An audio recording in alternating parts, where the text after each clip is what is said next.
بسم اللہ الرحمن الرحیم۔ السلام علیکم، آپ دیکھ رہے ہیں اردو ورچوئل ویلاگز۔ آج کا ٹاپک ہے دین اسلام کی پہلی مسجد قباء۔ نبی اکرم صلی اللہ علیہ وآلہ وسلم نے سب سے پہلا کام مسجد قباء کی تعمیر کا کام کیا۔ اس کا پہلا پتھر نبی اکرم صلی اللہ علیہ وآلہ وسلم نے اپنے دست مبارک سے رکھا۔ اس کے بعد حضرت ابو بکر رضی اللہ تعالی عنہ اور حضرت عمر رضی اللہ تعالی عنہ نے ایک ایک پتھر رکھا۔ قباء قابل دید تاریخی مقام ہے جس میں محبوب آقا نے مکہ مکرمہ سے ہجرت کر کے مدینہ منورہ میں داخل ہونے سے قبل آرام کیا تھا۔ قباء وہ تاریخی مقام ہے جہاں اسلامی تاریخ کی پہلی باقاعدہ مسجد تعمیر ہوئی تھی۔ آج قباء کا تعارف کرایا جائے گا۔ لاکھوں مسلمان دنیا کے گوشے گوشے سے ہر سال ارض مقدس آتے ہیں، اور آنے والے وہ بھی ہیں جو ملازمت کے ارادے سے آتے ہیں۔ آنے والوں میں عمرہ و زیارت اور حج ویزے والے بھی ہوتے ہیں۔ یہ حضرات مدینہ منورہ پہنچتے ہیں تو مسجد قباء کی زیارت بھی کرتے ہیں۔ وہاں پہنچ کر محبوب آقا اور صحابہ کرام رضی اللہ تعالیٰ عنہ کی قربانیوں اور اسلام کی بقا و اشاعت کے لیے ان کی مساعی جمیلہ کی یاد تازہ کر کے اپنے ایمان کو تازگی بخشتے ہیں۔ قباء میں ہوتے ہیں تو تاریخی صفحات کی ورق گردانی کرتے سوچتے ہیں کہ کس طرح صحابہ کرام رضی اللہ تعالی عنہ اسلام کے اشاعت کی خاطر محبوب آقا صلی اللہ علیہ وآلہ وسلم کے لیے سینہ سپر ہو گئے تھے، اور کیسی کیسی قربانیاں دے کر دین و حق کا بول بالا کیا تھا۔ قباء مدینہ منورہ سے ایک فاصلے پر بستی ہے جہاں انصار کے خاندان آباد تھے۔ وہی وہ مقام ہے جہاں آقا نامدار صلی اللہ علیہ وآلہ وسلم کی سواری پہنچنے پر مدینہ منورہ کے انصار استقبال کے لیے نکل کھڑے ہوئے تھے، جہاں اسلامی تاریخ کی پہلی مسجد تعمیر ہوئی اور جس کی شہادت قرآن پاک نے دی ہے۔ مسجد قباء مدینہ منورہ کے جنوب میں واقع ہے۔ یہ مسجد نبوی شریف سے 5 کلومیٹر کے فاصلے پر ہے۔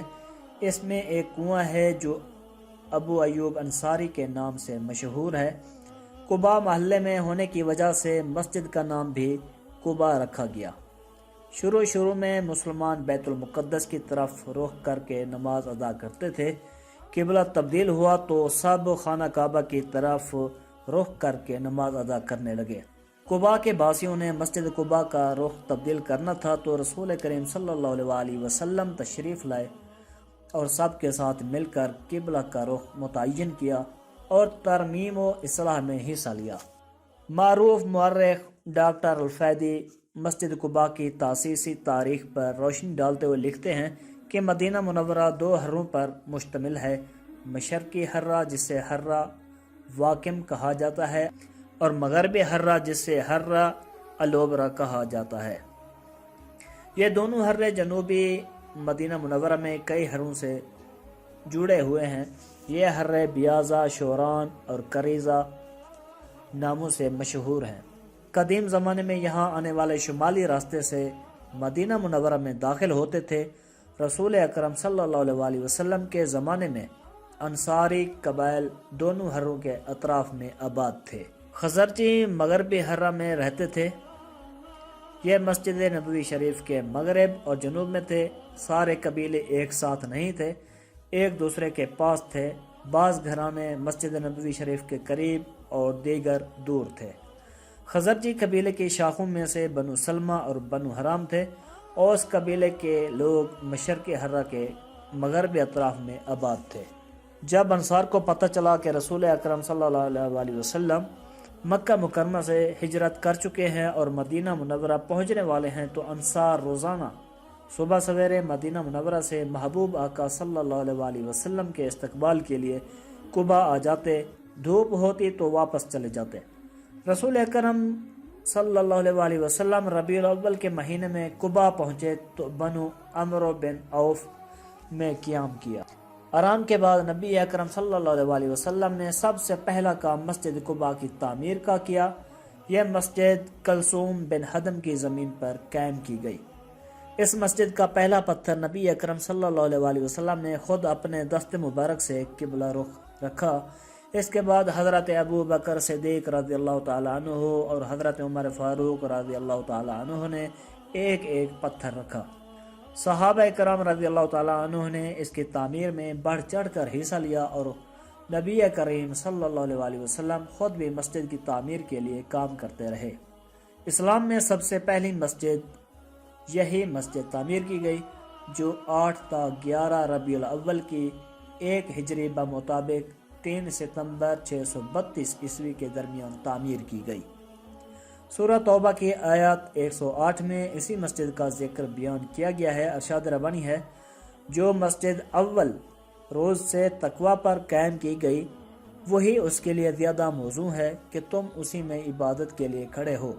اس میں ایسے لوگ ہیں جو پاک رہنا پسند کرتے ہیں، اور اللہ کو پاکیزگی اختیار کرنے والے ہی پسند ہیں۔ سورۃ التوبہ 108۔ حضرت عبداللہ بن عمر رضی اللہ تعالی عنہ سے روایت ہے کہ نبی کریم صلی اللہ علیہ وسلم مسجد قباء کی زیارت کے لیے کبھی سوار اور کبھی پیدل تشریف لے جاتے اور 2 رکعت نماز پڑھتے۔ نبی کریم صلی اللہ علیہ وسلم کا ارشاد مبارک ہے، جو شخص اپنے گھر سے وضو کر کے مسجد قباء میں 2 رکعت نماز ادا کرے تو اسے 1 عمرہ کا ثواب ملے گا۔ منافقین نے اس مسجد کے بالمقابل ایک مسجد تعمیر کی تو انہوں نے رسول کریم صلی اللہ علیہ وسلم کو اس میں نماز ادا کرنے کی دعوت دی۔ حضرت جبرائیل علیہ السلام آئے اور رسول کریم صلی اللہ علیہ وسلم کو ان کے فریب سے آگاہ کیا اور یہ آیت پہنچائی، کچھ اور لوگ جنہوں نے ایک مسجد بنائی اس غرض کے لیے کہ دعوت حق کو نقصان پہنچائیں، اللہ رب العالمین کی بندگی کرنے کی بجائے کفر کریں اور اہل ایمان میں پھوٹ ڈالیں، اور اس بظاہر عبادت گاہ کو اس شخص کے لیے کمین گاہ بنائیں جو اس سے پہلے اللہ اور اس کے رسول صلی اللہ علیہ وسلم کے خلاف برسر پیکار ہو چکا ہے۔ وہ ضرور قسمیں کھا کر کہیں گے کہ ہمارا ارادہ تو بھلائی کے سوا دوسری چیز کا نہ تھا، مگر اللہ گواہ ہے کہ وہ قطعی جھوٹے ہیں۔ تم ہرگز اس عمارت میں کھڑے نہ ہونا۔ سورۃ التوبہ 107 آیت نمبر۔ قرآن کریم میں منافقین کی مسجد کو مسجد زرار کا نام دیا گیا۔ رسول اکرم صلی اللہ علیہ وسلم نے اسے زمین بوس کرنے کا حکم جاری کیا تھا۔ ڈاکٹر الفیدی نے لکھا ہے کہ رسول کریم صلی اللہ علیہ وسلم کے انتقال فرما جانے کے بعد مسجد قباء کی تجدید کی گئی۔ خلیفہ سوم حضرت عثمان بن عفان نے توسیع کرائی، جبکہ عمر بن عبداللہ نے ولید بن عبد المالک کے عہد میں توسیع و اضافہ کرایا، اس کا مینارہ بنوایا اور دالان بنوائے۔ الموصل کے حکام میں سے پہلے جمال الدین الاصفہانی نے 555 ہجری میں مسجد قباء کی تجدید کرائی، پھر 671 ہجری میں تجدید ہوئی۔ آگے چل کر الناصر بن قدعودون نے 733 ہجری میں تجدید کرائی۔ سعودی عہد میں مسجد قباء پر سب سے زیادہ توجہ دی گئی۔ خادم حرمین شریفین شہفاد بن عبدالعزیز رحمۃ اللہ علیہ نے اس کی تعمیر نو کا حکم صادر کیا تھا۔ اس موقع پر اس کا رقبہ کئی گنا بڑھا دیا گیا۔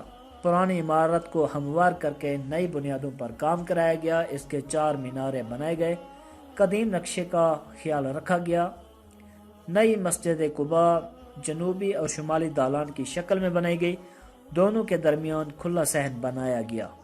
دونوں دالانوں کو 2 طویل دالانوں کے ذریعے قصر قائمہ سے جوڑا گیا۔ اس کی چھت ایک دوسرے سے مربوط کی گئی۔ اس میں 6 بڑے گنبد ہیں، ہر ایک کا قطر 12 میٹر ہے۔ مسجد پر 56 چھوٹے گنبد ہیں، ہر ایک کا قطر 6 میٹر ہے۔ مسجد کی پوری عمارت 13,600 مربع میٹر رقبے پر پھیلی ہوئی ہے۔ مسجد کے ساتھ ایک لائبریری اور زائرین کے لیے مارکیٹنگ ایریا بھی رکھا گیا ہے۔ قباء میں میٹھے پانی کا بندوبست ہے۔ قباء کا موسم خوشگوار رہتا ہے۔ گرمی کے عالم میں اگر مسجد قباء پہنچیں گے تو آپ کو معتدل آب و ہوا کا احساس ہوگا۔ مسجد قباء دور ہی سے نظر آتی ہے۔ تاریخی ہونے کے علاوہ مسجد کے حوالے سے بھی دیکھنے سے تعلق رکھتی ہے۔ تو جناب یہ ہے میری آج کی ویڈیو۔ تو اگر آپ کو یہ میری ویڈیو اچھی لگی ہے تو پلیز چینل کو سبسکرائب کریں اور ساتھ گھنٹی کا بٹن بھی دبائیں تاکہ آنے والی نئی ویڈیو آپ کو ملتی رہے۔ جزاکم اللہ خیرا۔